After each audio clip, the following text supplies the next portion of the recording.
We're going to still back that up. We have to because of other things that are happening around the world and challenges being made.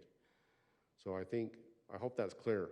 The council, if you tell us you're going to have a meeting in here together, we'll do a meeting in here together. If you decide you want to do virtual, we'll do it virtual. I know you don't like it halfway. We all understand, all very clear. The number one thing is part of communication is that body language that Steve talked about. It's the facial expressions, it's throwing your hand. We gotta have a place for them to be able to be, that we can get them social distance away from staff, council, and themselves. And we can accommodate those things. We can make it happen. Just give us the direction. So for what it's worth, that if we're gonna hold the meeting on the 28th, let's do it let's do it at City Hall in one of the big rooms, spread out. I'm not gonna tell anybody whether they have to wear a mask or not, but get in the same room together and have this meeting. And if we're gonna be willing to get in the same room and have a meeting, then I think from now on, I think if we should have the opportunity for someone to participate virtually if they so choose. But if we're going to have meetings in person, and from now on, I'm going to show up and conduct city council meetings in person. So I don't know if Jared was able to make it on. We've been playing a little text tag trying to get him on and get him the access code. Can't see the screen, all the other 19 attendees. You see some phone calls under Mitch that shows he might be on the line. I think I have a little idea of how he feels about this topic, but I don't want to speak for him.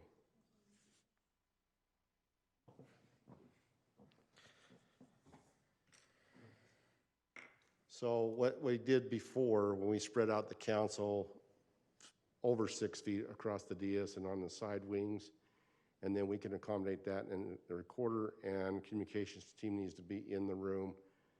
I will probably be in attendance in all meetings to support my council.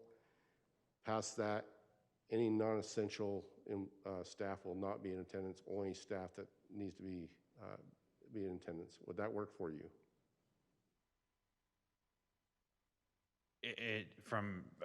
As one individual on the council, I think that's a bad idea, and I think that we should not have any meetings in person.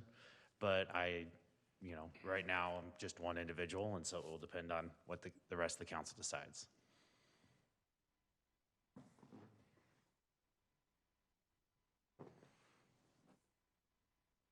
I'll just a couple of comments. I absolutely agree with Steve and Sherry and the challenges that come just amongst the council members meeting together and being able to communicate effectively. That being said, I think it goes really a little bit to what the mayor just commented on and what Brett, as far as having non-essential staff there. I think that's where, honestly, it gets a little complicated for me in trying to have good communication flow, because I think we want the right players and staff in the room to be able to give us the information that we're looking for. And I think we have a lot of challenges under the current looking for. And I think how under the current condition efficiently to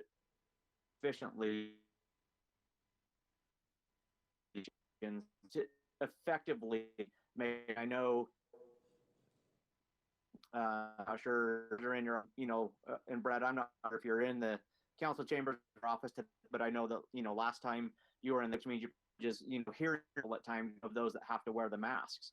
And I think that is something to keep in mind, even if we're all in the same room so that we can communicate, we have to make sure that communication is clear and understandable for those that want to join the meeting, again, whether it's in person or electronically.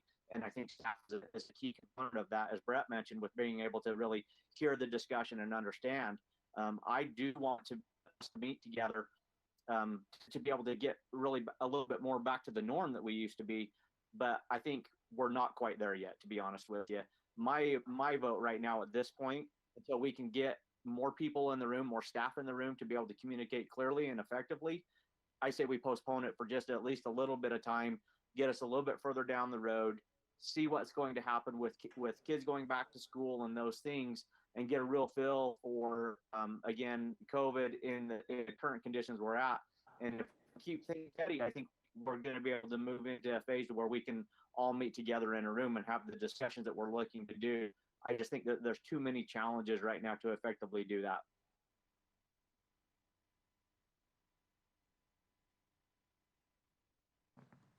So by my count, that's including Jared's comment and Clint's comment, that's 2 votes to postpone.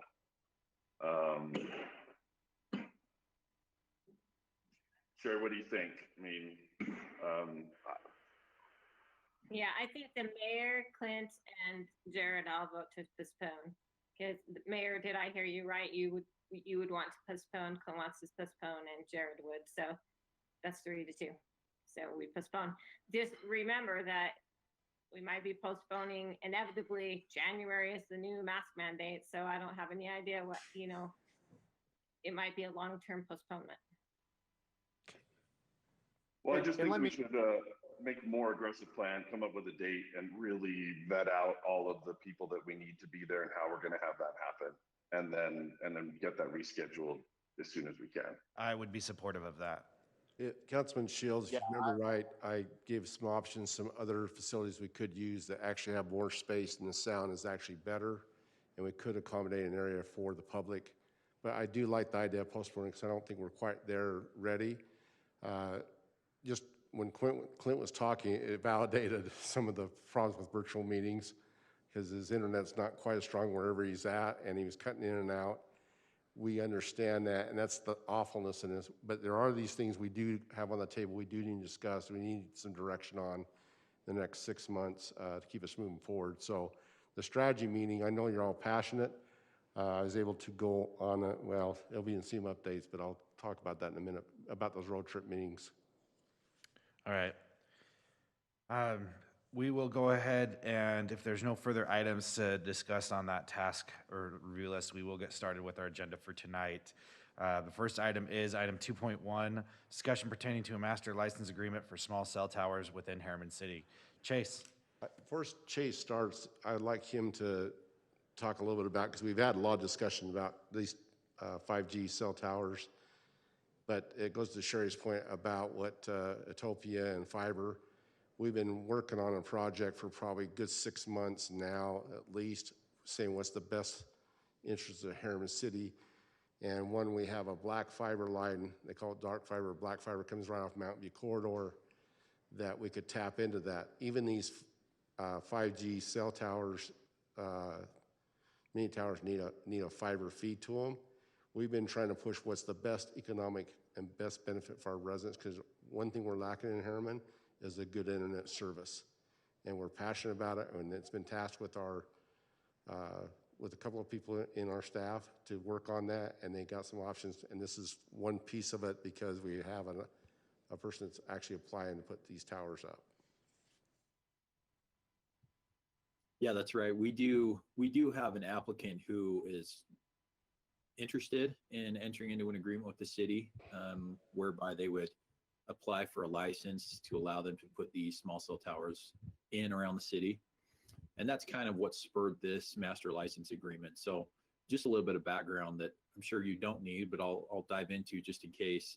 Back in 2018, and this was a big deal when it happened, the Utah legislature passed the Small Cell Wireless Deployment Act, and that essentially enabled providers to come in and enter into licensing agreements with cities to install these small cell towers.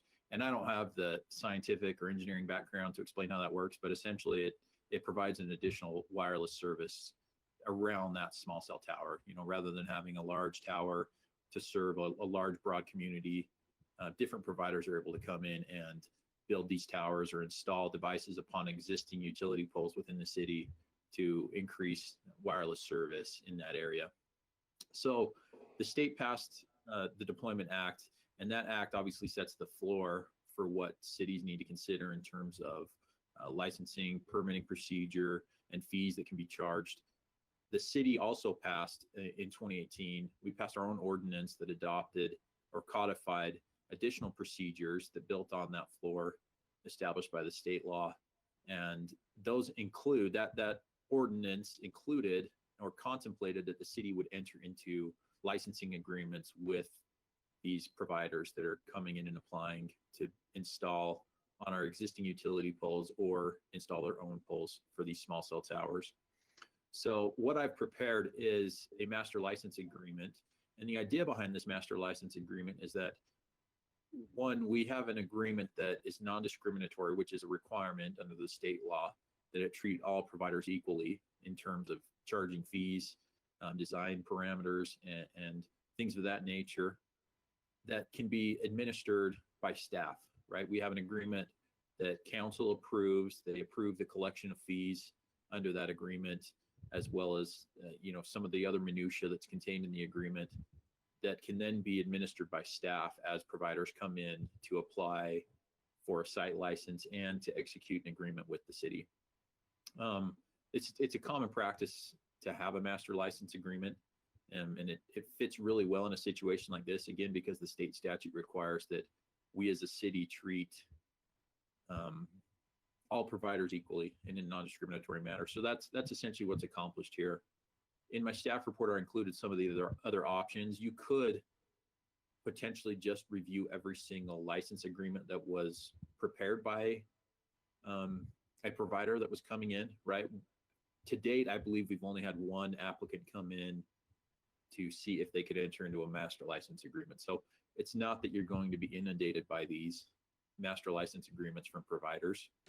So that is a possibility, that instead of authorizing staff to execute these master license agreements based upon the approved form that you have, you could just potentially review each and every licensing agreement that came in from a provider. The other option would be to amend our current ordinance to just include all of the minutia that's in the master license agreement, and it would act essentially no different than other permits that are applied with through the city. So they wouldn't enter into an agreement necessarily, but they would receive a permit and a temporary license to install their device in the right of way. So you do have some options here. There's no real impact on the city in terms of budget. We do collect fees from providers that install small cell towers. We collect a reoccurring annual fee as well as an application fee and a licensing fee. And that would just go into the general fund. But other than that, it's again, just a convenience for the council and staff to administer these in a non-discriminatory way.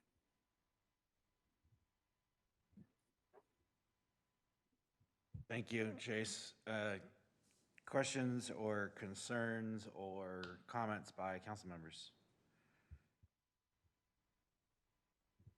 Do you have a recommendation, Chase? Which one you think would work best? What would your suggestion be to which direction would be best for us?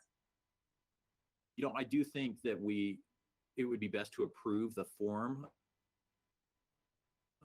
Again, that would enable staff to execute these agreements with providers as they came in, and there would be no negotiation of terms or discussion of different items or conditions. It's just a non-discriminatory agreement that staff could execute to get the ball rolling a lot more quickly with these providers as they come in. It reduces the bureaucratic red tape essentially for providers as they come in. And I think given that and the benefit that we would receive as a community from having these installed would be the best practice here. So I would recommend that we approve the master license agreement. It's not like we can say, no, we're not going to have those in our city. They're approved by the legislator. It's something we have to do, right? Okay. Yes, and that's a great point, Councilmember Warren. We do have to approve them within our zoning. So there are certain conditions that we can apply, like they can't be installed in an area. I don't recall the exact specifications, but in 10 square yards or something I don't recall again what the specifics are, but that's the idea, that as long as it complies with our zoning ordinances and the other restrictions, again, that would be reviewed by staff before a license was ever approved, then essentially we do have to let them come in and install. One of the Sorry, I'm going to be really naive here again too, because I was getting a lot of emails too from people that were concerned. Is this the thing that they're concerned about, like some health issues with having these small cell tower things go in? So is there some? Yeah, great question. I think there have been concerns about 5G frankly, I've seen no scientific evidence to support that that's an issue. And I think if that were the case, the legislature would have taken that into account. But regardless of those health concerns, it is within the state statute that has been passed, hasn't been challenged constitutionally, that we do that we do allow these and that we do enter into an agreements or allow them by ordinance. Thank you. Thank you for pointing that out, Councilman Oren, because I think we all got a lot of those emails, particularly a couple months ago. I do have a couple of questions. So if we do this, great job as I'm looking through our packet of information that we received on this. Great job. I appreciate specifically that you included examples of unacceptable installations as in addition to acceptable installations. I think one of the biggest concerns as this went through the legislature with the city, with the municipalities, was our ability to control the look of these. And I know that was something that was specifically added. I do have a couple of questions on that. If we go with the route that you're suggesting, which I don't see any reason why we wouldn't necessarily accept your recommendation on that. If we need to update or change or make adjustments, are we able to do that? Do we have what's the best way to make sure that when we need to, or if we change our style guide for what we use in the city on our light poles or whatever, do we have the ability to make sure that we're going back in and including that with, and requiring that these providers moving forward comply with that? Yeah, we do have some flexibility there. And when I said, we wouldn't negotiate any of those things, that wasn't 100% true. There are things like that that are immaterial to the actual agreement or the license that would be granted, like the design standards, for instance. Those are things that we can discuss with providers as they come in.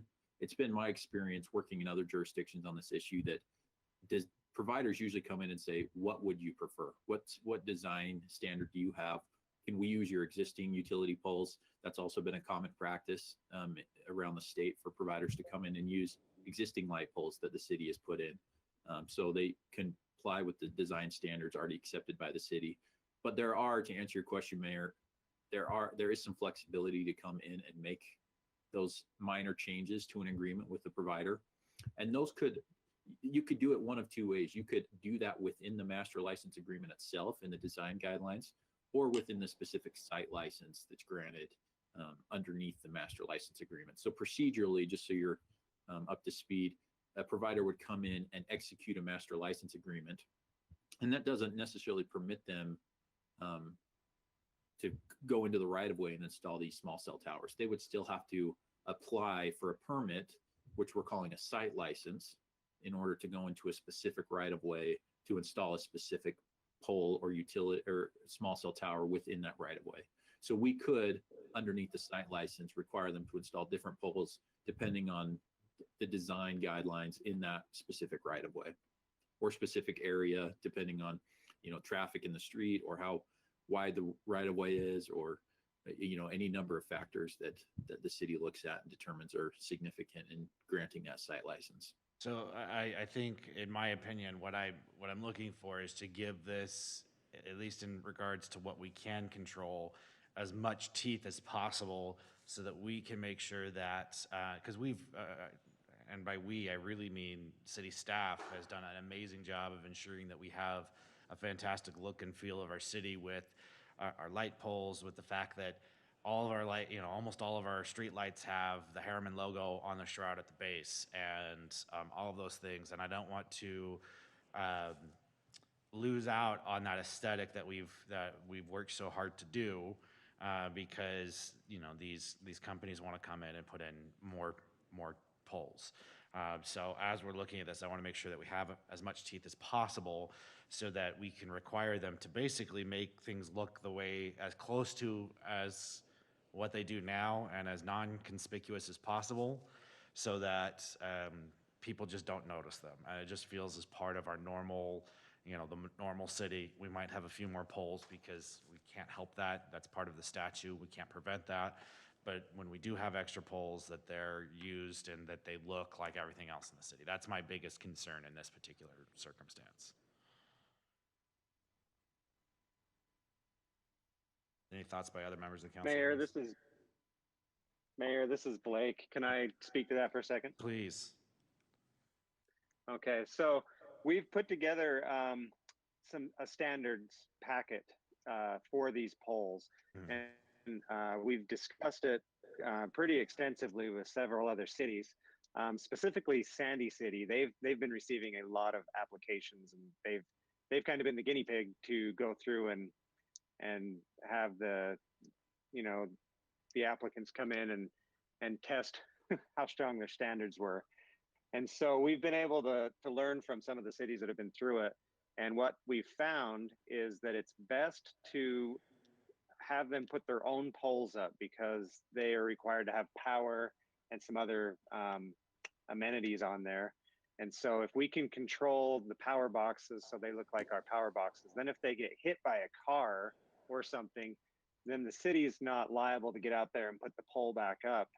And it just kind of keeps it cleaner. So we're right now it's looking like we want to lean towards having new poles when we can, and at the last case scenario, letting them attach to our existing how our standards have been written right now.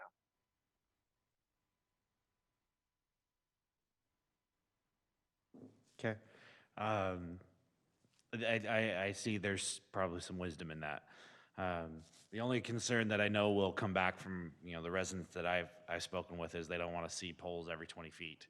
I'm not as familiar with this particular technology as some others might be, but I know that this is intended to be for very small areas, and so it needs lots of poles. So, I just don't want to go down a path where all of a sudden we've doubled the number of light poles and half of them don't have lights on them.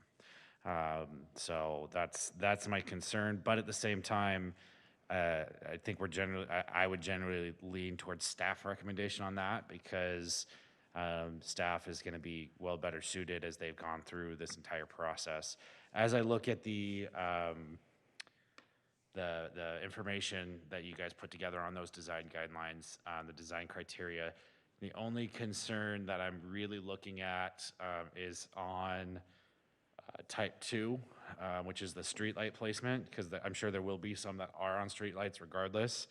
And I'm noticing that there's this box at the top of the pole that is not at the top of the pole on the new freestanding installations. Is that something that technologically we're restricted to force to have that box on the top of our light pole? Or is that something that we can require to have that equipment down and the equipment cabinet down at the bottom? And you may not know the answer to that, but that would be my request to look into is trying to make those look as clean as possible so that they blend in as much as possible. On a utility pole, obviously that's a different, wooden utility pole, it's a different story, but we don't have many of those in the city. But on our street lights is where I'd be concerned about that particular issue. Yeah, no, that's a great question, Mayor. And that's something that we can work with each provider on as they come in and submit a site license with specific criteria or design standards that they would like to install. But it is something that we can work with them on. I know there are some requirements that in terms of equipment that they just have to install. That is part of the small cell wireless, the instrument that they're installing. But where there is room to negotiate, that is absolutely something that we could do. Council members, do you guys have any comments or questions or thoughts or?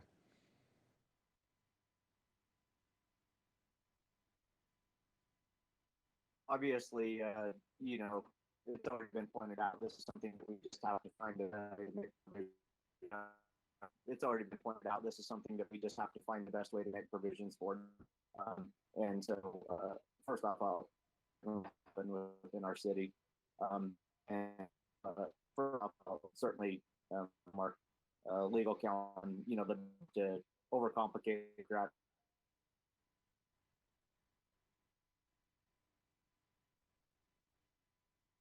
process that can be there. Obviously, it's really hard. Cl- It's really hard. Yeah, to keep Clint, can you do me a favor? Can you turn off your video and just go Or audio for a second? aesthetics and the look and feel that we city, certainly anywhere that we can work, negotiate with them to help main to without it becoming burdensome, working to maintain that this small once you get So Clint, I think I hope to paraphrase you correctly, but we've kind of lost you. I would be happy to turn it. Be better now. Yes, that does sound a little bit better. Try giving that a shot again. Got nothing.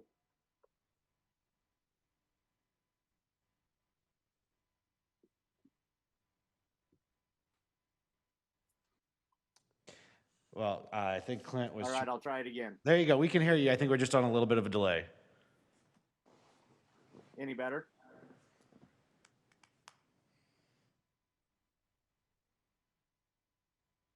It may be helpful if you're just on the phone as well, Clint. I know I've done that in the past. Extreme delay.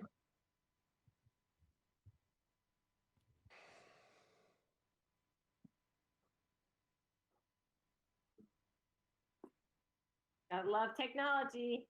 Ah, Sounds like Clint needs a small cell wireless tower in his area.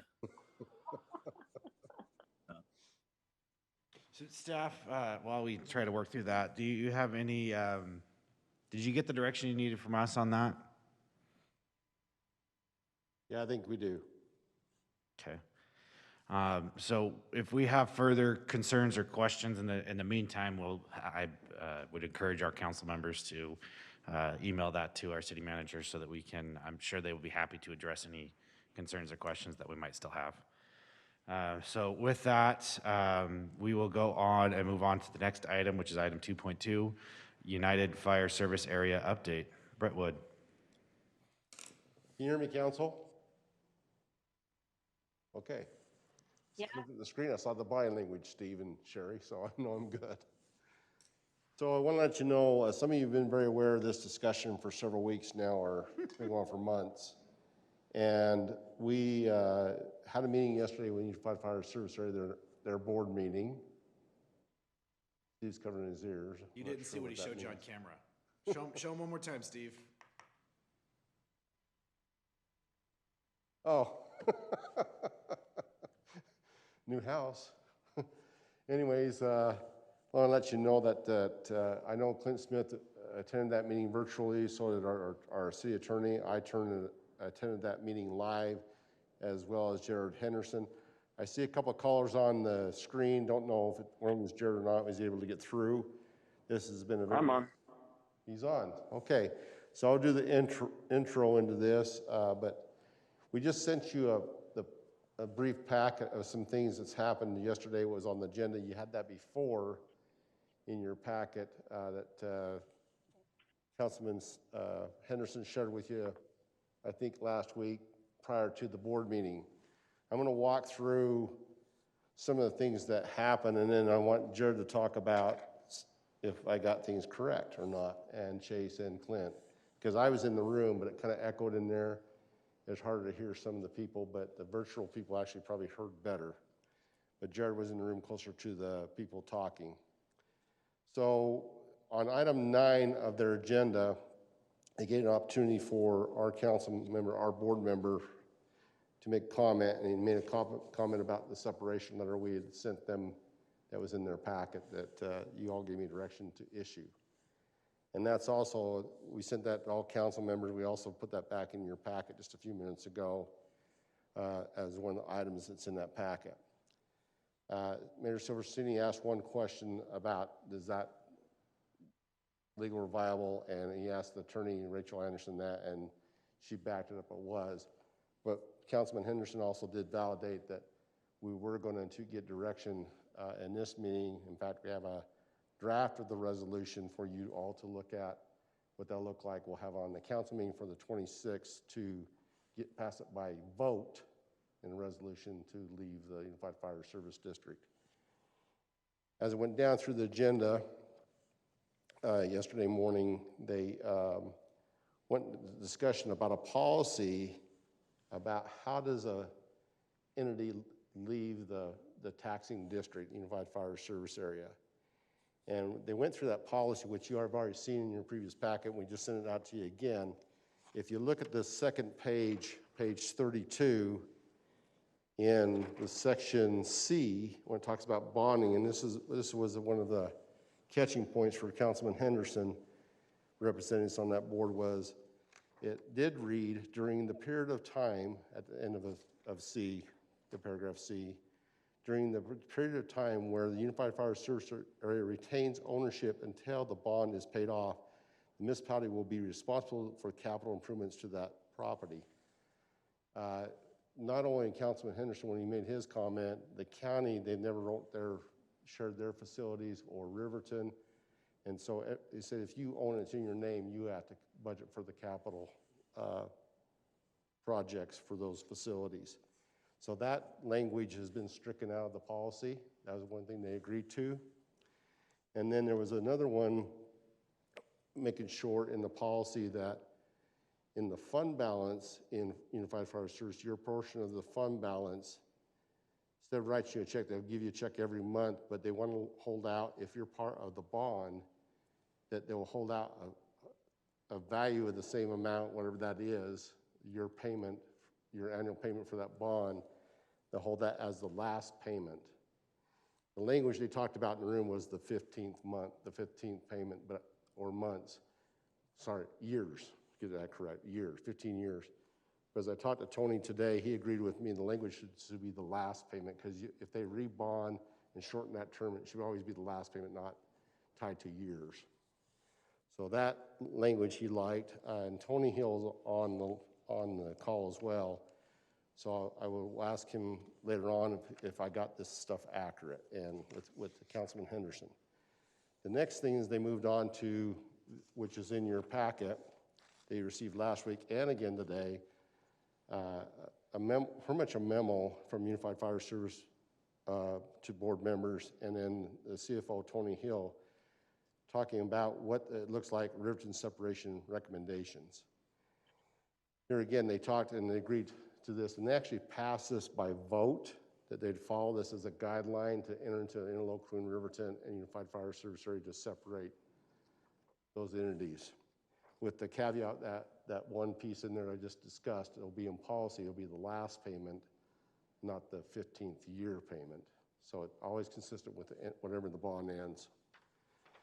So then they moved on to our separation recommendation from their CFO, and those are the same changes. There was no change or ours, but when they passed this by vote, and the early comments by Jared Henderson and them accepting our letter, which will also have, they already have, and they will pass this resolution. They have accepted and honored, and when they voted, they do accept us leaving January 1 of 2021.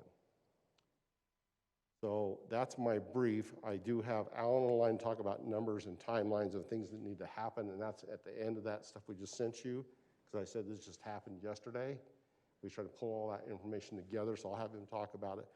First, I'd like Councilman Henderson to see if I captured some of those comments correctly, and if I didn't, please correct them, and then Tony to validate what direction he was given during that meeting. So Councilman Henderson. Yeah, thanks, Brett. I think that was a good kind of summary of that discussion. Looking back over it yesterday, I think we'll have to explain a few things a few different times in the coming meetings. I guess what I'll follow up with is my understanding of kind of the process and timing, and then Chase can tell me if I'm right or wrong, and Alan can go into kind of the timing of the taxing district. But what was discussed yesterday by the UFSA board was consideration of a policy when an entity wants to separate. And this policy isn't binding by any means. It's more or less a guideline for the board. If someone's leaving, and Chase, I can't remember if it's in statute or interlocal, I think it's a state statute, but was changed a few years ago, is that the 12-month notice and a feasibility study need to be done, and then potentially an election by the voters of that municipality to leave the district, unless both parties can agree. So this policy really just kind of spells out, gives a guideline for the board to consider acceptable terms for a separation that does not require the full 12 months, does not require the feasibility study and the election, et cetera. So that was kind of just one piece, is looking at those guidelines. And we had this discussion, and Chief Peterson was good to point out, look, we're kind of viewing this through the two situations at hand for Riverton and Herriman, but there are likely going to be unforeseen situations that pop up in the future when this comes. So we need to keep in mind that this policy can be adjusted, and it's not a one size fits all, but it gives us some direction going forward. And then the conversation turned to, once we've kind of agreed on what that overall policy should look like to consider someone separation, then we looked at what I believe Rachel Anderson, I think it's Anderson, the UFSA's attorney, termed these as term sheets, right? As far as the memo regarding Riverton separation Herriman, these are term sheets that have been prepared based on the committee's recommendations to the board. And as Brett described, both were approved with the minor changes to the policy, but the term sheets will be pretty much the same with maybe adjustments to the numbers for the bond payment and the equity payments as Brett described. So my understanding is the next step, as I informed the board, was that they have our letter, and we even acknowledge in the letter that it doesn't fully meet standards and we need to pass a resolution. I indicated that if we fully anticipate us passing that resolution at our next full city council meeting. Mayor Silvestrini did mention that he asked about the timing, and that the letter and the timing of our resolution was fine, and that they didn't have any concerns about us leaving January 1st.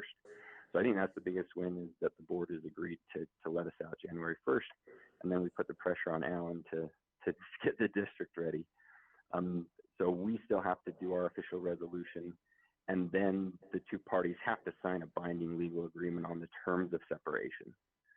So that's kind of, at least my understanding on kind of our side of things as far as kind of the legislative action, and then it turns to the financing, how we're going to pay for those services to contract directly with UFA, when it'll be basically almost next October before we actually collect the monies that would pay for that year's service. So if I'm wrong, Chase, correct me, Alan, correct me, and I think the next part is for Alan to give us kind of a rundown on how that would work to set up our taxing district, the timing, et cetera. Okay, with that said, I'd like to turn some time over to Tony. He's been a key piece working with us on getting us the numbers, and very transparent and phenomenal to work with. And I'd just like him to, as we chat today, what his understanding, did we get it correct, Tony? Yeah, thanks, City Manager Wood, council members. Yeah, I don't have a ton to add. I think what's been said by Brett and by Council Member Henderson is right, as I believe we understand it. Really, the next step is to sort of just make this more formal and official as we work towards a interlocal agreement with Herriman City. And at that point, we'll get the numbers in that memo are going to be really close, but we'll get down and make sure everybody's on the same page with the final numbers. But I just echo what's already been said.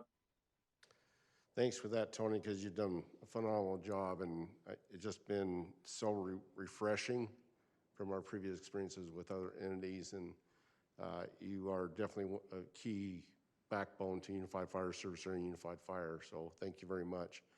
I do want to turn some time over to Alan. He's put a lot of time in putting a little bit of presentation to you. I'm going to talk about some numbers and timelines, and then if you got questions of Chase about the legal parts of this, he will be working with Rachel Anderson, Unified Fire Service Area attorney, on the interlocal, and some key staff on both sides to bring you a packet in the next little while.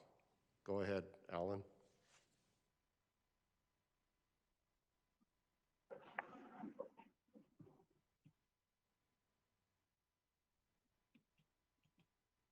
Good evening. Mitch, it's not allowing me to share the screen. Mitch is looking at it now. Okay. All right, there we go.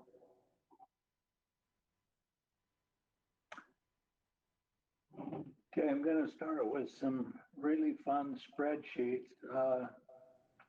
First of all, if you look, can you see it, by the way? Okay. The gradient area shows us our history. This is numbers that Tony's provided to us, and you can see on line 7 the revenue that we've generated over the past several years. Majority of it coming from property taxes. However, there is a large number coming from impact fees, and we'll talk about that a little bit more in a few minutes. But right now we are nearly, not quite half, but nearly half of the impact fees being collected by UFSA are coming from the Herriman area. It was about 40% last year, as I remember. It's a pretty big number. So, and then that other tax, that's our vehicle licenses and the vehicle property taxes. So the gray area shows us what we've done. Line 13 here is our actual expenses. Line 15 shows what our residents have paid in excess of the cost for the city services. And you'll see as line 15 goes out, it continues to go up because we're increasing our property taxes, but we still only have 2 stations. So, and I've projected out the property taxes here based on the population projections that our planning department has been giving out. Now in this, I've thrown some things in just to show what would happen. For instance, we need Station 103 to be rebuilt. And if we rebuilt Station 103 for $4 million, it's going to cost us about $385,000 a year. But so we still make positive cash flow all through that, even with rebuilding 103. You get clear out here, and then Brett and I talked about this, that maybe 2025 would be the time to rebuild or to build 128. And at that time, we also get additional operating costs. And you'll see that once we add the 3rd station, we're going to have to do something to the revenues in order to generate enough to pay for 3 stations. So you can see that as long as we operate the way we're operating right now, there will be a significant positive cash under the district. So out in a few years, when we think about a 3rd station, we'll have to relook at how this is all structured. But right now, this is where we're at. We rebuild 103, comes down until we build 128, and then you see the change in total. We actually would stay positive cash clear out through 2029. Even if we rebuild here, it would be clear actually 2030 before this model would show us actually going to where we need additional cash. But you start going down as soon as we put 128 on.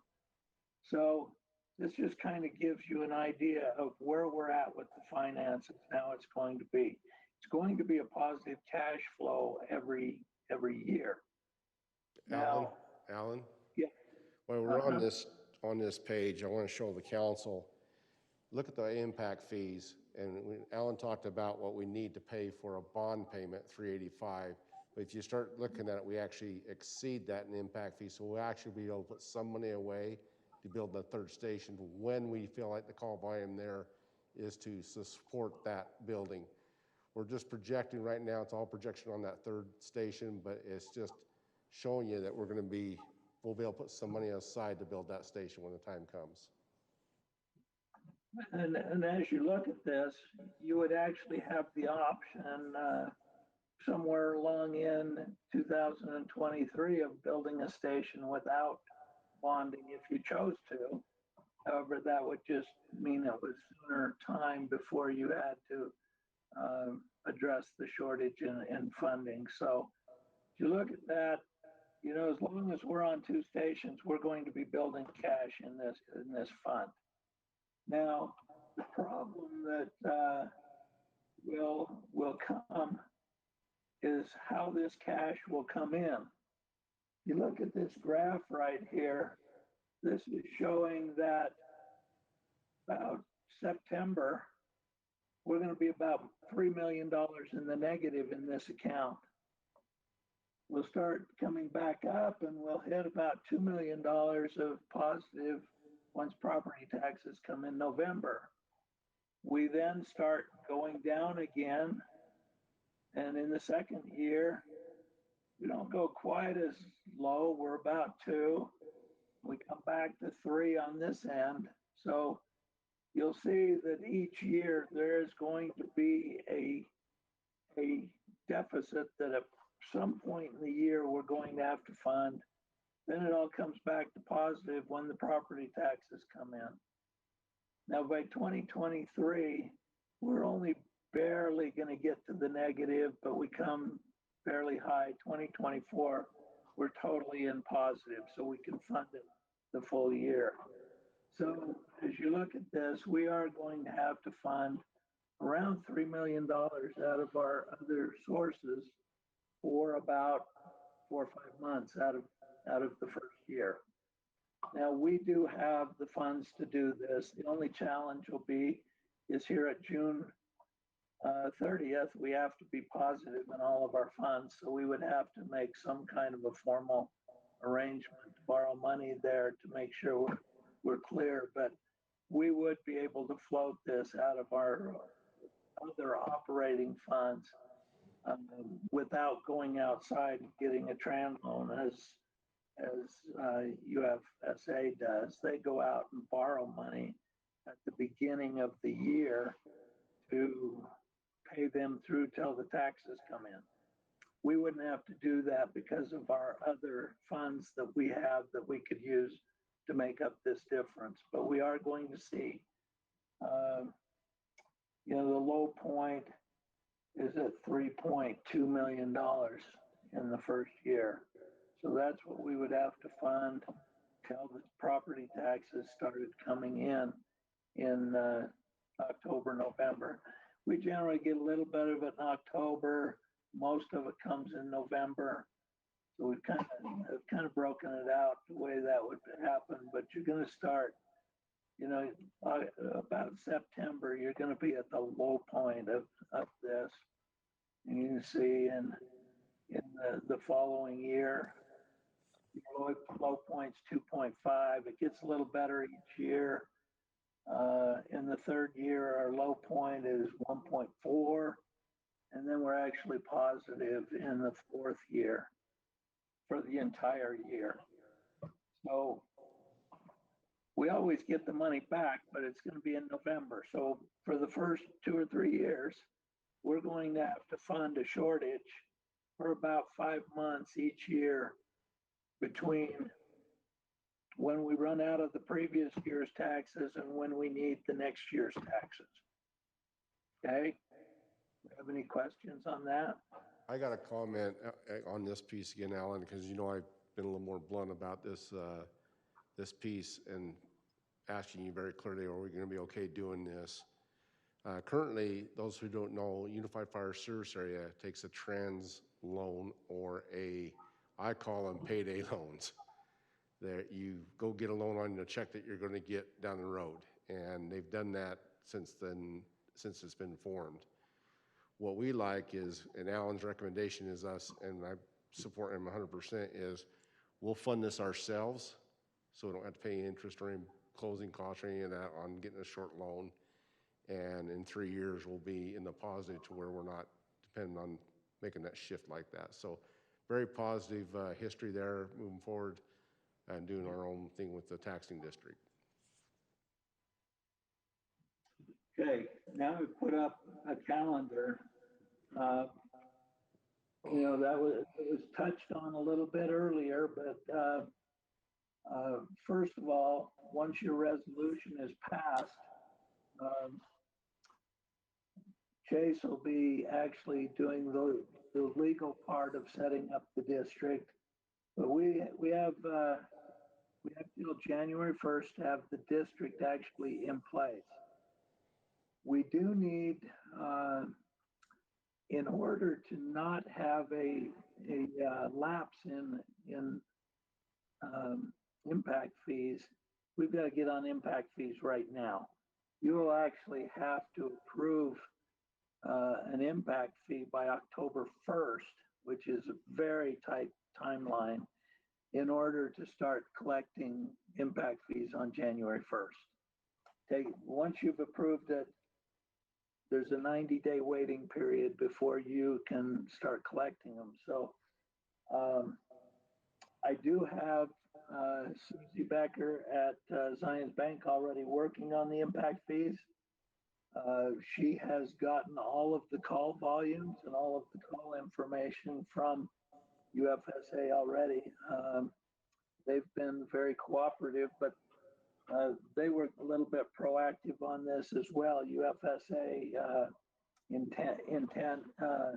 anticipation of our notice, and along with what they were doing for Riverton, has pulled most of the data for Susie that she's going to need. And so I think that that's going to move along fairly quickly. Whether it can be done by October 1st is yet to be seen. I've never seen one that quick, but we'll see what we can do. So we've got that coming now. There's some other things that we need to make sure we do. First of all, we will have to have a budget in place for the district so that it's effective January 1st. So we'll be working on a budget for that. We've got, like Tony says, the numbers will get finalized as we make the transition, but even our fund balance amount that will come to us is right now an estimated number based on what will happen between now and January 1st. So those numbers will be tied up. We'll have to do a budget. Hopefully we can start collecting impact fees. Does anybody have any questions before you go to the legal side? There's a resolution Yeah, we if I sent can to ask you. real quick, what would be the impact to us if we failed to get that in place by October 21st, or whatever that date was you said? The impact would be that you would have to wait 90 days from whenever we do get it done, okay, to begin collecting them. So if we don't get it done, we might lose 10 or 15 or 20 or even 30 days of impact fees is what you're saying. The longer we delay. If we don't get it done till November 1st, we don't collect impact fees till February 1st. Okay, so you miss a month. So from the time you approve it, we can't collect them for 90 days. So, so that would be the kind of the most pressing thing right now would be to be able, the two most pressing is to get the district and to get the impact fees. Now, as we go into next year, the budget isn't, you know how the budget is due for the city on the last meeting before June 20th. Well, for any city or district that is going to have a truth in taxation hearing, which we will have to have next summer, the budget date for both our budget and our tax rate will be September 1st. So we'll have public hearings during the month of August. We have to set our budget and our tax rate prior to September 1st. Now, our last meeting before September 1st will be August 25th. So we have to, by October or August 25th meeting, pass both the budget and what the new tax rate will be. So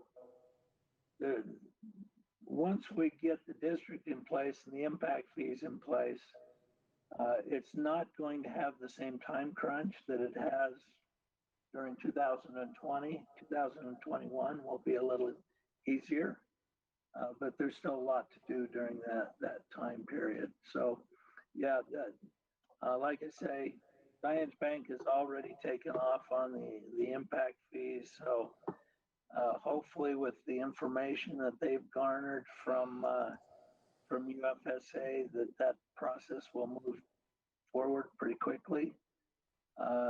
But, without the impact fees for a period of time, it will actually change those charts by whatever that is. So that's a key component as we move forward. Thank you. If there's any questions, and Jace will handle the legal part.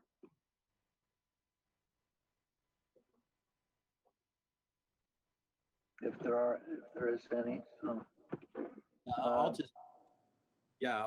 I'll wait until you're wrapped up there, Alan. Sorry. I'm pretty well wrapped up. Yeah. Take away. Well, Councilmember Henderson and Tony Hill summarized a lot of the process of withdrawing already. It is a very statutory process.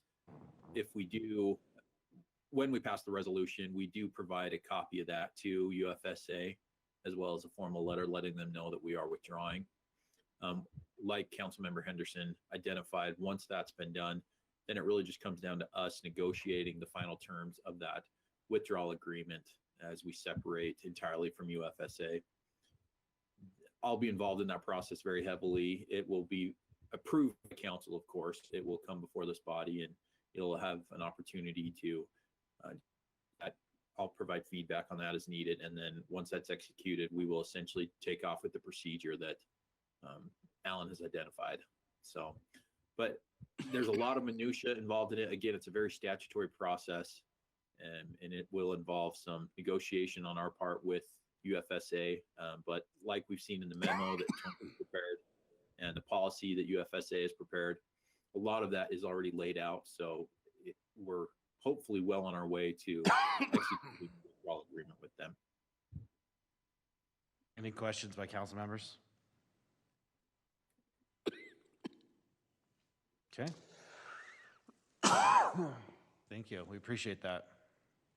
If there's no further questions or discussions on this item, we will go ahead and move on to our next item, 2.3, detention pond, retention pond, and streetscape projects. Jonathan.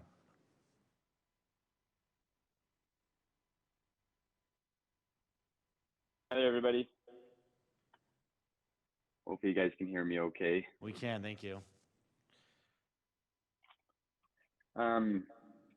Council has asked that we bring this up and talk about this a little bit. So the intention of this presentation is to point out and outline the unfinished detention ponds and park strips, show which ones those are, and then hopefully solicit a little bit of a conversation and come up with a plan forward.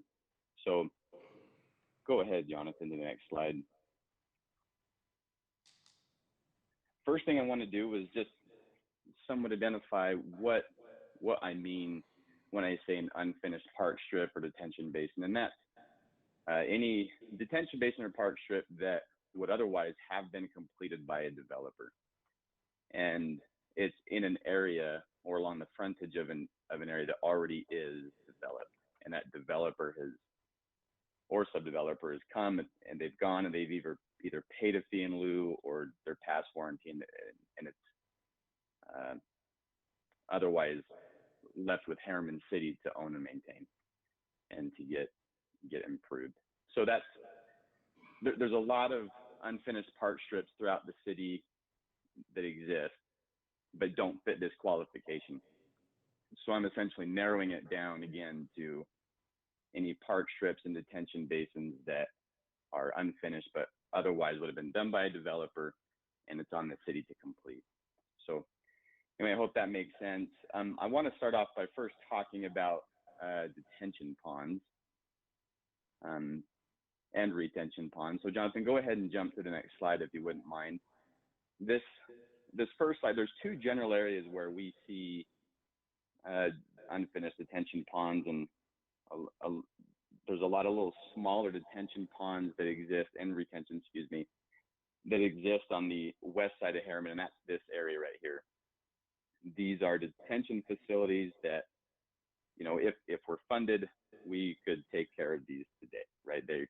And then the ones on, and stay here, Jonathan, but the ones on the next slide, I just wanted to delineate the difference, are areas on the east side of Herriman, but they do depend on an outfall to Rose Creek for us to be able to provide the improvements to complete them.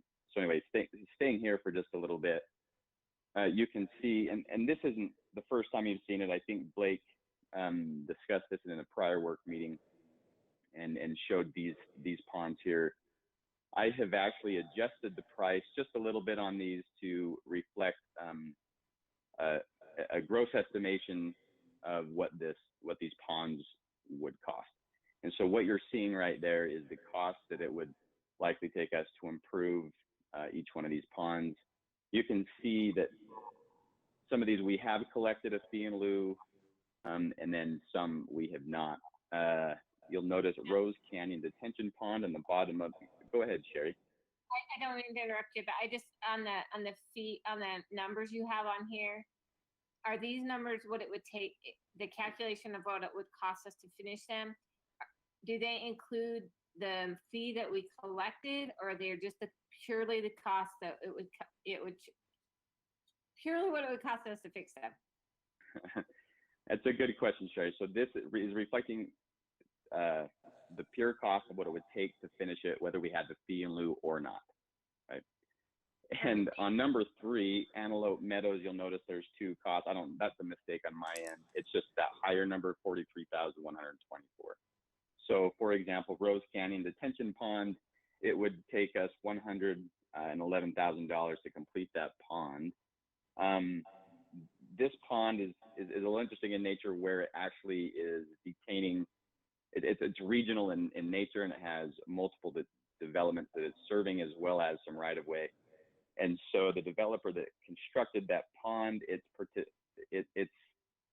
contribution to it was actual construction, and it's on the city to improve with turf or whatever the surface might be. And I failed to provide these costs, so I'll just kind of go number 1 through 5. And I'll outline the fees that have been collected. So for Shoshone Pond, number 1, a fee of $13,000 was collected. And then Antelope Meadows, a fee of $37,000 was collected on that one. Excuse me, I'm jumping around, I apologize. Jensen Pond, no fee. It says there's a partial fee collected. That is, in looking that up, it doesn't appear that there was a fee collected. Range East, which is number 4, there was a $40,000 fee in lieu that was collected on that. And did I miss? I think that's it. So, and Alan might want to. You can chime in if you'd like, Alan. But the way and the manner in which the fee was collected, the fee in lieu was collected at the time, perhaps might have some restrictions on our ability to use it. But at least, nonetheless, a fee in lieu has been collected as described. And again, just iterating, these are the smaller, more localized ponds. And Jonathan, you can go ahead and go to the next slide. These are the 2 ponds. One is the Rosecrest Meadows Phase 1 and the Park House Phase 3. You can see the costs on there. No fees have been collected on those. And what we have is ponds that are currently acting as retention facilities. We have to hold the water in the ponds because we cannot discharge those ponds to Rose Creek. So really, we don't typically landscape, or not typically landscaping is difficult to keep on a pond where you have water that's being held. So landscaping them now would present a problem, right? We would have to come back and fix it later. So the recommendation here would be to wait until these are connected downstream to a Rose Creek outfall, and then at that time we would be able to improve them. So if I'm just adding it all up, and I didn't provide a table, and I should have, and I apologize. Total fees in lieu collected for all ponds sums to about $90,000, and then the total cost using this, again, this is a gross estimation. I come up with somewhere around $850,000 if we were to improve all of these ponds at one time. Now, these two here on the east side of Herriman City, again, those on their own sum up to be about $530,000, whereas those smaller ponds, everything on the west side of Herriman, sums up to just to be around $317,000 in that area. So you kind of see that on the west side, there's a lot of smaller ponds, and this one is the larger ones. Anyway, so that's it for detention ponds and retention ponds. Maybe Jonathan, if you wouldn't mind jumping to the next slide. Can I ask one question real quick before we go too far? If you can go back one slide to those ponds number 6 and 7. Those are currently retention ponds. Is that what you're saying? That's correct. Okay. My understanding is the construction of the new stormwater outflow that we have going out to Welby Creek through the new Mountain Ridge development will make those so that they no longer need to be retention ponds. Then they would be easier to landscape as detention ponds. Is that correct? Yes, that is correct. So once those improvements along the Mountain Ridge development are completed, and the improvements are completed, they would be eligible for connection to that infrastructure. So, yeah. I have a question to Jonathan. So if we take the all the ponds that we take out these two, because these two are kind of a different conversation in my opinion. The ones previous to that, I think 1 through 5, the total amount of those 5 is how much to construct? 3 something? $317,000. 317. And how much money are we short? Because we did take money as a fee in lieu. So how much do we have left to cover on top of what we've already collected? Hold on here, Sherry. I can get that number for you.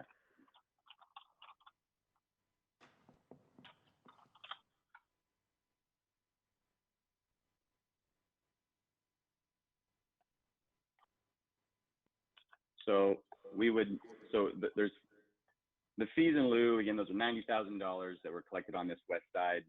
And then there's $317,000 that we would need to pay for these. So the balance ends up being somewhere around $230,000. Okay, because we have, I mean, in essence, we could finish a few of them, because 90,000, we could do at least a couple of them. Anyway, okay, thank you. You bet. And we'll talk just a little bit more. And of course, if you guys want to have the conversation now about funding, you can. At the very end, I have a slide where considerations for discussion, and funding is obviously one of those items. So, Jonathan, would you mind, unless of course, any other questions before I move forward to park strips? All right, Jonathan, go ahead and there you go. Perfect. All right. So I approached the park strips a little bit differently. I provided a table up front at the very beginning, just kind of showing, I took each one of these park strips as defined in the beginning, and I lined them up and ordered them based on year, actually. So we have teeny little small ones back in 97 and 2011, at least that's based on our records with when these were recorded as shown here. And you'll notice that the fees in lieu that have been collected for any of these are tied with Main Street Connector and 60th West, and that's the Miller Crossing project. and so what we'll do, if it's okay, Jonathan, go ahead and let's go to each one of these and let's talk to each one. Let's go ahead to the next slide, Jonathan. So this is kind of looking on the west side here of Herriman. We have, the first one is that Stewart subdivision. That's a 1997 project. That one alone, I got a little bit of a legend there. Really, the only improvement is, so this is stepping outside of the idea of it being a park strip. We just have some missing sidewalks, and it's kind of up to finish. And then number 2, that has unfinished sidewalk and park strip along that portion. Number 3, you can see that that's unfinished park strip only. And then number 4, that's along Blade Driver 6600 West. It requires park strip and street light. We actually anticipate doing stamped concrete in that area. Number 5, it's in that same vicinity, requires sidewalk, park strip, and street lights. So the red on the top is a little more costly. So they all kind of depend on their cost. Their cost depends on what improvements are required. And then number 7 along Rose Canyon, again, that requires everything. Again, that's sidewalk, park strip, and street lights. And then 10 right along Rose Canyon as well. It's just an unfinished park strip. Next slide, Jonathan. The main one on this slide is the Main Street connector, and it's on the west side of the road. This one does require some unfinished sidewalk, some park strip, and street lighting. In addition to that, there's also some landscaping on the back of walk, which is unique for this. That's also required. And then 9 above, same sort of situation where we need sidewalk, park strip, and street lights. 13, unfinished park strip and street lights. A fee was collected on that project. We have used that fee and we've installed sidewalk and precast fence already. And still to remain is a park strip and a street light. So the fee in Jonathan, lieu, would you? so because the numbers look funny, right? It's like, it's only going to cost $35,000 when we charge the fee in lieu of $191,000, but that was for the whole project, and what's left is 35. Is that correct? That's a good question, Sherry. So that's a little misleading, and that's my fault. So the estimated cost to complete the unfinished park strip and street light is $35,000. We've used $191,000 to complete the sidewalk and the precast fence. So Okay, there's no fee in lieu remaining. We still need $35,000 to complete. Okay, perfect. Good question. Thank you. Next slide. All right, and then this one here is along Juniper Crest. Sidewalk and park strip landscaping needs to be completed, right? We have sidewalk. The improvements are in now. It's just park strip and sidewalk street lights are also completed. And so essentially those are, oh, and one more, sorry, Jonathan, when you go to the next slide, I forgot this one. This one falls a little outside. It's like we might have missed it. Maybe that didn't get in, but yeah, they didn't show it, darn it. Anyway, so I apologize. The one that was intended for the last slide was Rockwell Landing or Porter Rockwell Road, where there's a median that is incomplete and also needs to be completed. So it's not really a park strip, but it's kind of on Herriman City to complete. And so that one, again, that one just requires just landscaping only. Jonathan, if you wouldn't mind going to the next slide, what I want to just do is just open it up to my 3 main topics of questions and discussion that we want to talk about. Primarily speaking, these improvements are not eligible for impact fee. And so obviously that makes it a little more difficult to fund these projects for everything outside of what fees have been collected.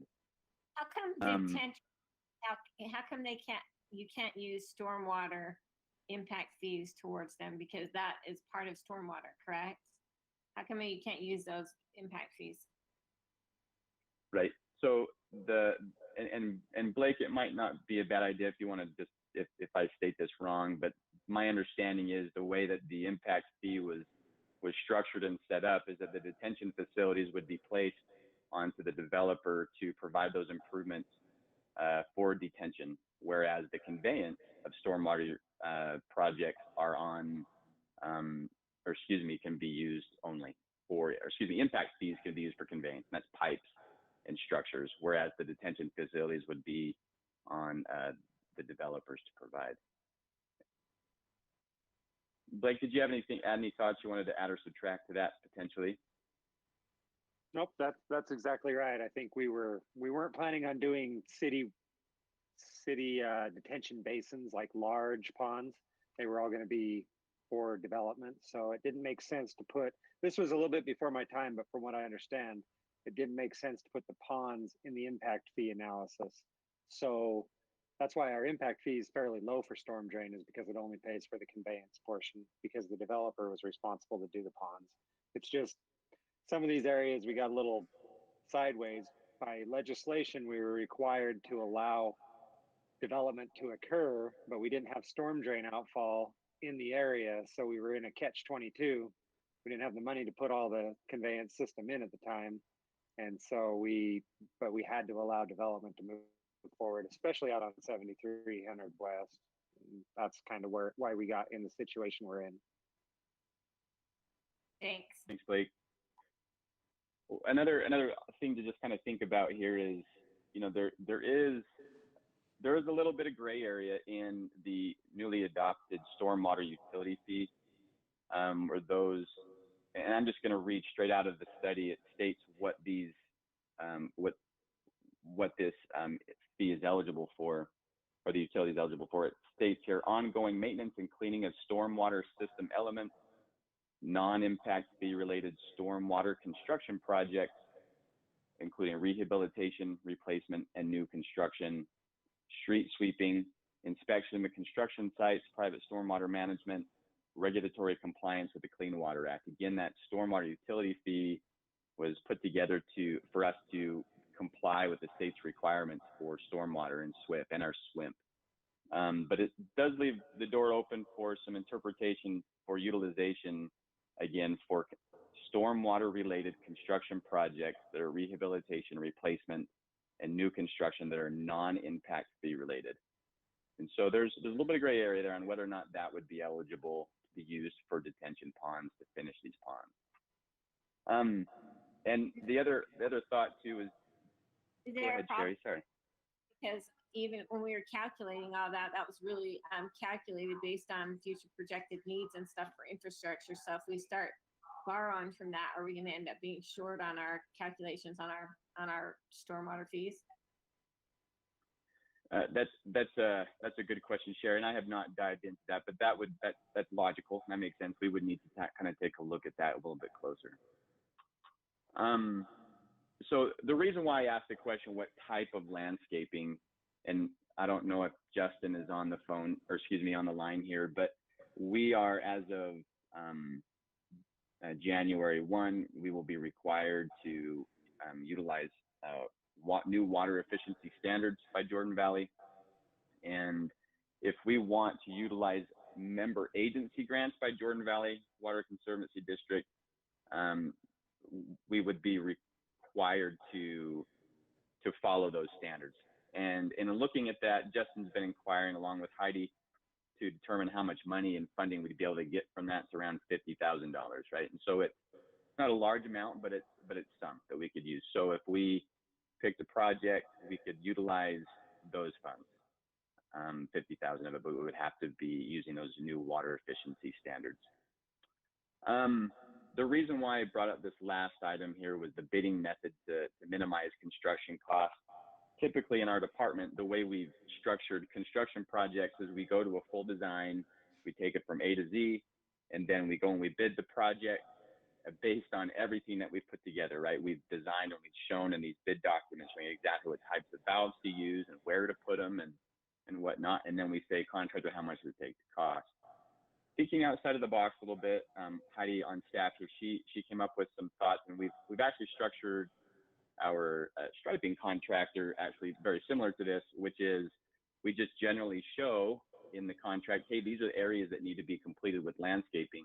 And then we leave it to the contractor, and we procure the contractor on a on-call basis.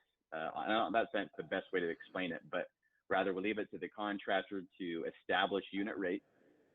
So they would give us a rate based on acreage or square footage on how much it would take to landscape certain projects. And it's almost like we jump ahead and we have the contractor essentially design and complete the project, and we hand them ponds on an on-call basis, and as funds are available, and we can knock off maybe some low-hanging fruit, or we can combine a few, and we have that one contractor completed. And that was one idea that was brought up for consideration. Now, I don't have a good feel on what the deduction on cost that would yield if we approached the bidding method that way.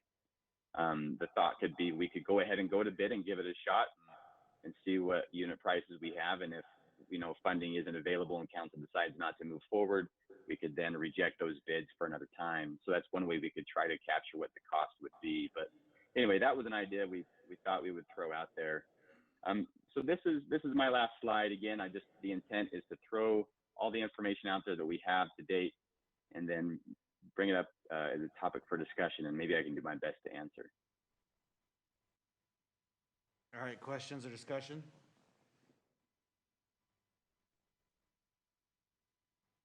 I just go back to the same thing I've hammered on before, and I'm just going to be kicking a dead horse here. But just when we take money from somebody for a fee in lieu, it's on us to calculate it correctly. And if we don't, then we have to make up the gap. I just feel like if we take money for a project, the expectation is to get it completed. And so I just think that we should do those things sooner rather than later. So the ones we took money on, I think that we need to bump them up priority and get them done. That's my. Yeah, and Sherry, I would add to that, this is a question of whether or not we are costing ourselves more money by not getting these done in a timely fashion. I mean, the estimate for something to be completed 10 years ago is obviously a lot less than it is to complete it today. And it seems like every year those prices go up. So it seems like if we take a fee, it would be to our advantage to get that improvement done as quickly as possible to avoid inflation undermining the value of the money we got. Agree. One thing to point out, and I apologize if I interrupted anyone there, I was just going to point out that although those fees had been collected by developers, we would need those to be approved through city council. And Alan, maybe if I've stated that wrong, that's my understanding. We would still need to present that to city council, even though those fees had been set aside specifically for that. I think they're in general fund. It would need to be voted upon for budget. Yeah, it would take a budget amendment to be able to spend those. At this point, it would also have to reduce something else in order to fund these. So we would have to take a look at the budget, see if there were things we could cut out, if these are now our priority, because these are old things in general, and the money was never kept set aside. So, every year we budget out our general fund. So if we now make these a priority, we're going to have to take something else out, or we're going to be using fund balance. Alan, is there some suggestions on that? Like bring to us saying, here's some things that we think that we could hold off on and do these things now, just so that we understand what would be a good decision there? Well, first of all, we have almost no projects going in general fund right now because we used all the money for the auto mall. Okay, so first of all, the only thing we built this year using general fund money was McHouston. Okay, so we're budgeting almost nothing using general fund money. So it would be operations we would be cutting or using fund balance. Because it wouldn't be a project that we would be cutting out. It would be other expenses. are we safe to use fund balance? Are we knocking on the door of our limit so we could afford to use some of it? We are going to end the year probably with about 23, the last fiscal year, with probably about 23% of our revenues in our fund balance. We can go to 25. Frankly, we'll probably never hit our 25 because our budget's growing enough that the percentage isn't keeping up with it. But, we're going to have $6 million probably in our fund balance. So we've got some, but that's with the level of spending we do, that's not a whole lot. That'll probably get us through 3 or 4 months. So.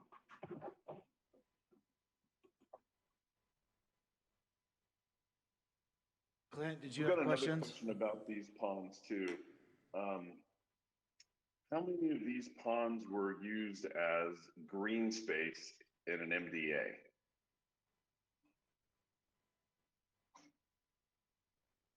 Have they satisfied a portion of their green space requirement?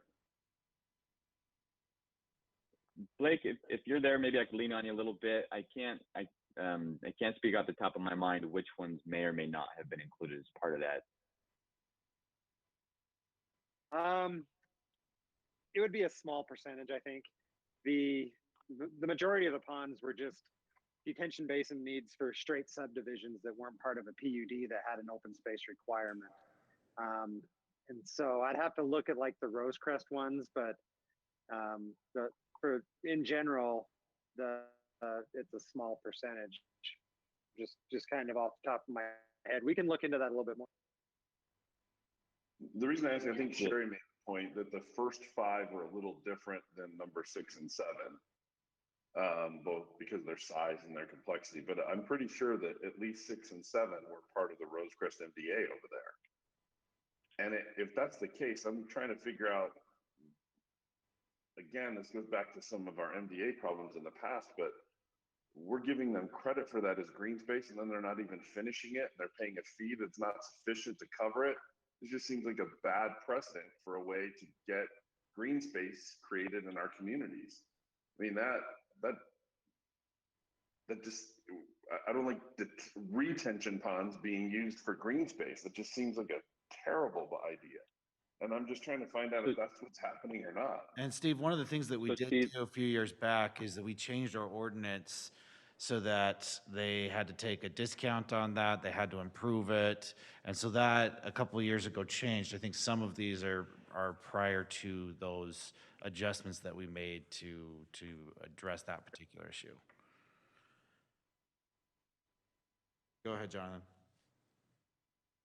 No, you're good. So I was just going to state really quick. So right now, and Steve, maybe just to kind of clarify, if someone came in today to do a development, they would not be eligible to count ponds for open space.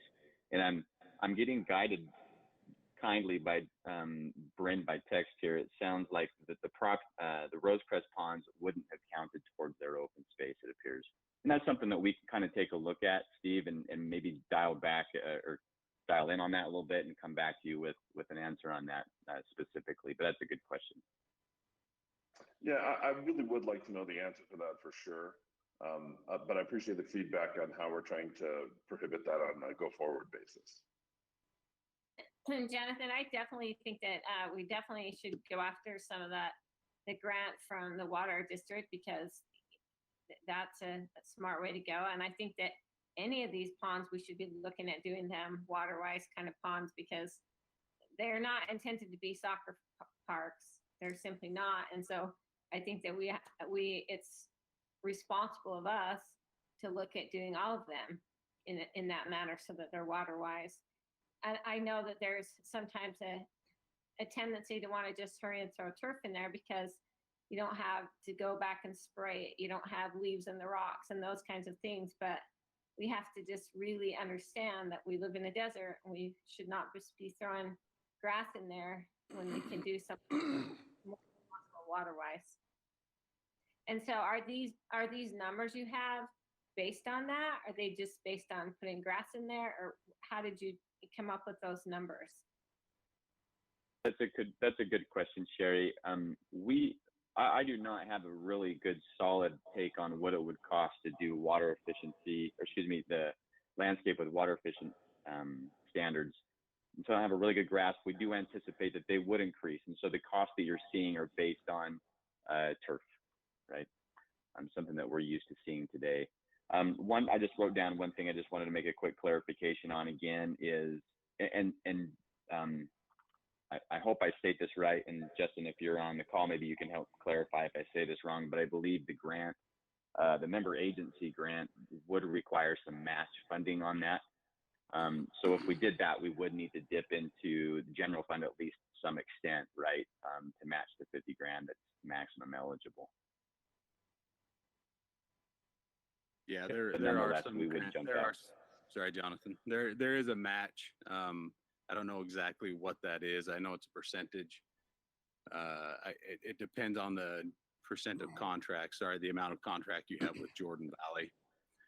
So we've done a grant with them a couple years ago, and we're looking at doing one now. So we could get up to about $40,000 this year, and then potentially upwards of $50,000 next year, and then the years going forward for these types of projects.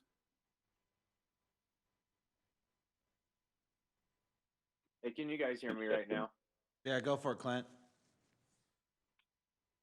Just all great comments. The only thing I would say is obviously recognizing that we would have to dip into our, our general fund or our fund balance in order to do this. What I would like is, or think that we should do as a council, is at least get this list and at least give it, you have the discussion to where we prioritize those in an order so that at least staff knows what our priority is on those. And then as we want to, either have some money or want to make a decision to allocate and do a budget amendment for a little bit of fund balance, that we know at least we've prioritized in which order we need to do. But to Sherry's point, I think we need to take the time to figure out what our plan is going to be to start moving forward and getting some of these finished up.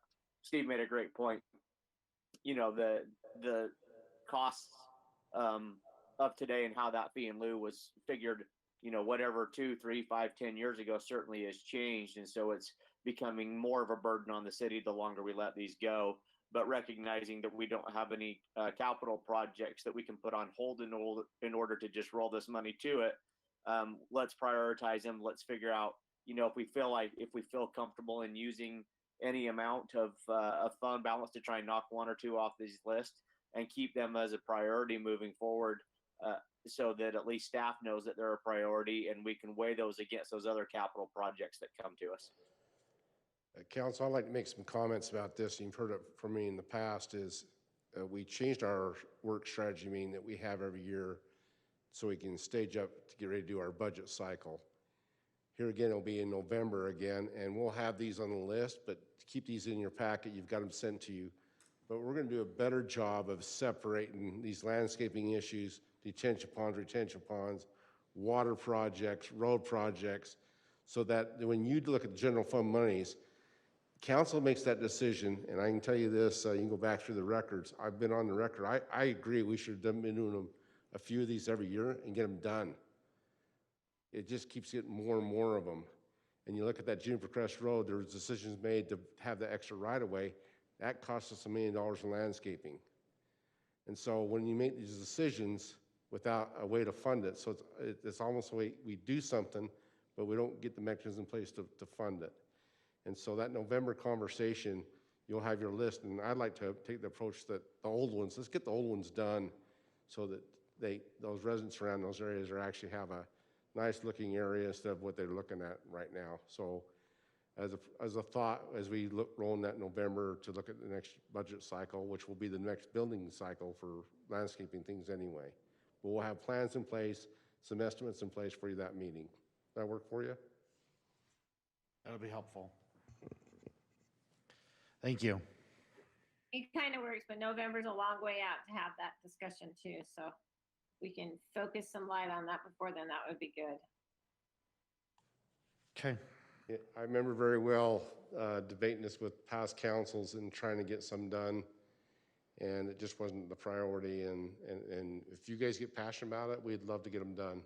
We love our city looking beautiful.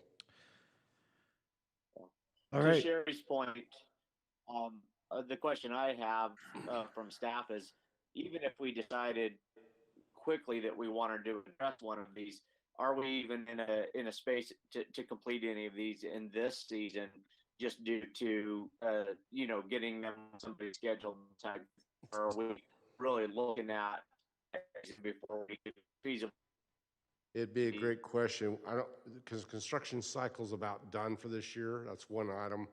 But really, me and Alan and Tammy just met last week on the finances, watching the monies come in. We've been cautious. You trust us to watch that. We're not going to feel confident of going out for any major projects until at least the first year. But that's a good time to bid anyway. So we'll know that in November to have a feel better about where we're at. I would not want to jump into a project right now. Good question, Clint. Thank you. All right, we will go ahead and move on to our last item for the evening, which is item 2.4, city manager updates. Well, Council, I just kind of covered it. We did review our budget, and we're doing okay. We're keeping our fund balance, and it is a rainy day, but we still have a caution about dipping into those funds for any extended projects or just maintain the service level we have right today. We're still on hold on some equipment. We're still on hold on some full-time employee requests that were made, and they were held off until the first of the year. Here again, the monies that coming from different streams seems to be close to what we projected. We were conservative on the number. We were also conservative on expenditures. So we're just watching it right now. We feel good about things, but we don't feel great about things. As we heard the news today, where we agree or disagree with it, it's just a sign. Salt Lake County staying masked up until first of the year. It's just a sign of where we're at, and we're just trying to monitor that, make sure we don't make any new expenditures we have to have right now as we look at the budget, and we will have a feel better about that by November, because we just only, 6 weeks into our new fiscal year. So we need to watch that and see how that's coming along. The one thing I want to turn over some time to is Tammy and I can't name the restaurant, but we have a VIP event, and Sherry's accepted. Appreciate it, Sherry. But Tammy, you wanted to make a comment about that?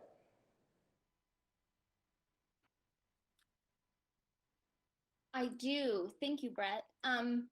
I just wanted to remind council that I have sent each of you out an invitation to a VIP event tomorrow night at 6 p.m. and it is at La Garnacha.